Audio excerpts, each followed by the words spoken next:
बवासीर। बवासीर नाम सुनते से ही डर लगता है। बवासीर यानी पाइल्स, जिसे हम पाइल्स भी कहते हैं। आए दिन हमें सुनाई देता है कि इस परिजन को बवासीर की शिकायत हो गई, पाइल्स की शिकायत हो गई। आपके भी बहुत से परिजन होंगे जिन्हें यह शिकायत होती होगी। तो आखिर ये ऐसा क्या है, ये क्यों होता है, इस बवासीर में कौन सी चीज़ खाना चाहिए और कौन सी नहीं, ये मैं आज आपको बताऊंगा। खास तौर से क्या नहीं खाना है यह मैं बताऊंगा। तो बवासीर में होता यह है कि जो हमारे गुदा मार्ग और मलाशय के अंदर की जो नसें होती है उनमें सूजन आ जाती है, वो फूल जाती है। इस बवासीर के दो प्रकार होते हैं, एक होता है इंटरनल हिमोराइड और दूसरा होता है एक्सटर्नल हिमोराइड। इंटरनल हिमोराइड यानी जो गुदा मार्ग के अंदर होता है उसे हम इंटरनल हिमोराइड कहते हैं, जिसमें अंदर की जो नसें होती है वो सूज जाती है और कभी कभी उसमें से खून भी आता है। इस इंटरनल हिमोराइड में तकलीफ बहुत होती है। उसी तरह एक होता है एक्सटर्नल हिमोराइड, जिसे आप बाहरी तौर पे आप आपके हाथ से भी महसूस कर सकते हैं। इसमें शौच जाते वक्त बहुत तकलीफ होती है। शौच का जो हार्डनेस होता है अगर बहुत ज़्यादा है तो आपको इसमें बहुत तकलीफ होगी। उसी तरह से अगर आपको इन बवासीर की शिकायत में क्या नहीं खाना है यह अगर मैं बताता हूँ तो यह आपके लिए बहुत ही कारगर होगा। नमस्कार, मैं डॉक्टर आशीष चांडक आयुर्वेद यूट्यूब चैनल पे आपका बहुत बहुत स्वागत करता हूं। अगर अभी तक आपने हमारा चैनल सब्सक्राइब नहीं किया है तो प्लीज़ अभी सब्सक्राइब कीजिए। तो आज मैं आपको बताने वाला हूं कि कुछ खाद्य पदार्थ जो ऐसे हैं जिसे आप अगर बवासीर में नहीं खाएंगे तो उसके तकलीफ से आप बच सकते हो। तो वो खाद्य पदार्थ कौन से हैं? तो वो खाद्य पदार्थ है पैक किए हुए प्रोसेस फूड्स। इसे आपने नहीं खाना है।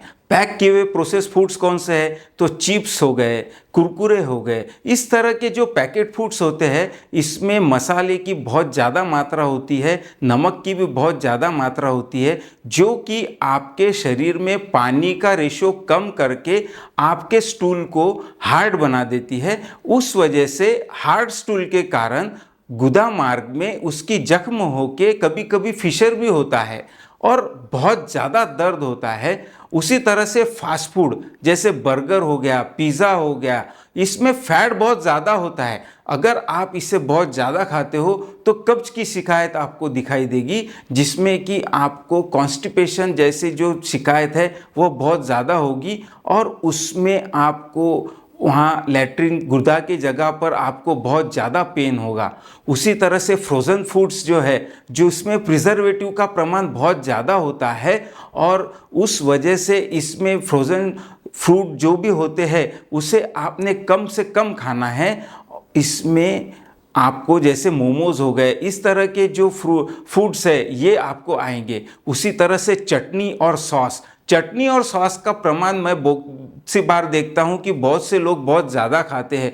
तो चटनी में प्रिजर्वेटिव के साथ साथ बहुत ज़्यादा मसाले भी होते हैं जो कि आपके लैट्रिन के जगह को थोड़ा इरिटेशन करते हैं, तो इसमें आपको बहुत ज़्यादा तकलीफ होने का डर होता है। उसी तरह से अब है अचार में नमक का रेशियो और मसालों का रेशियो और तेल का रेशियो बहुत ज़्यादा होता है।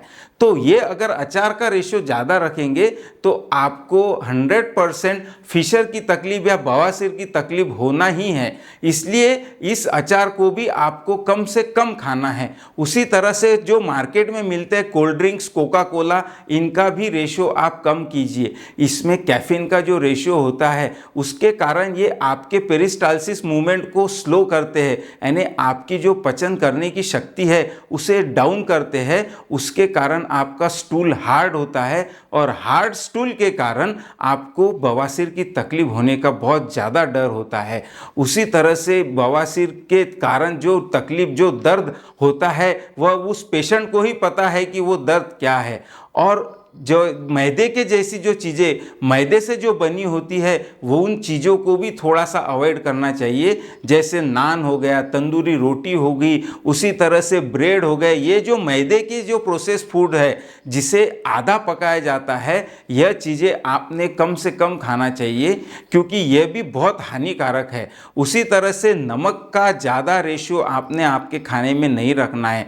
अगर आप नमक का रेशियो ज़्यादा रखते हो तो वो भी आपके शरीर का पानी का रेशियो कम करके आपको कॉन्स्टिपेशन की तरफ लेके जाएगा और वहाँ भी आपको बवासीर की तकलीफ हो सकती है। उसी तरह से चाय और कॉफ़ी का रेशियो जो है, बहुत सी बार मैं देखता हूँ मेरे पेशेंट में कि चाय और कॉफ़ी का रेशियो बहुत ज़्यादा होता है। तो चाय और कॉफ़ी का रेशियो यह बहुत लिमिटेड रखना है क्योंकि उसमें कैफीन का रेशियो होने के कारण आपका जो कॉन्स्टिपेशन का जो प्रॉब्लम है वो बढ़ाते हैं। उसी तरह से आपको शराब पूरी तरह से बंद करना चाहिए। शराब आपके शरीर को डिहाइड्रेट करती है, यानी यहाँ भी आपका पानी का रेशियो शराब यह कम करती है।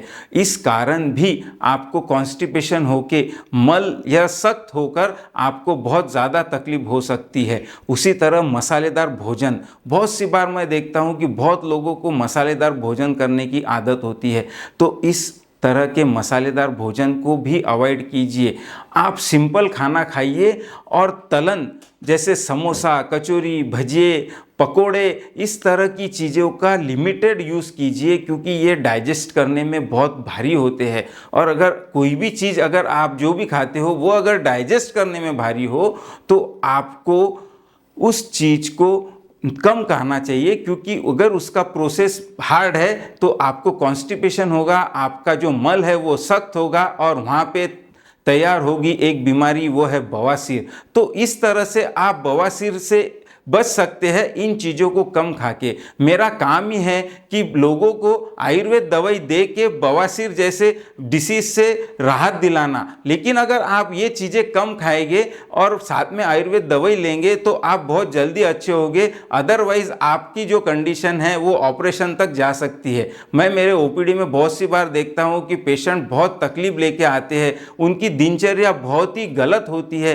तो दिनचर्या को सही कीजिए, ब्रह्म मुहूर्त पे उठिए, यानी सुबह 5 बजे के करीब उठिए और रात में 9 से 10 के करीब सो जाइए। तो इससे आपका अगर शेड्यूल प्रॉपर रहा तो आपको बवासीर जैसी शिकायत नहीं होगी। अगर आपको इस तरह से शेड्यूल डालना है तो ये चीज़ आज ही आपको फिक्स करना है कि कल से अपने को सुबह 6 बजे उठना है और इस बवासीर जैसी बीमारी को अपने पास नहीं आने देना है। दोस्तों, अगर आज का वीडियो आपको पसंद आया तो प्लीज़ इसे आप आपके दोस्तों तक शेयर कीजिए और अगले वीडियो आने तक के लिए आप इंतज़ार कीजिए।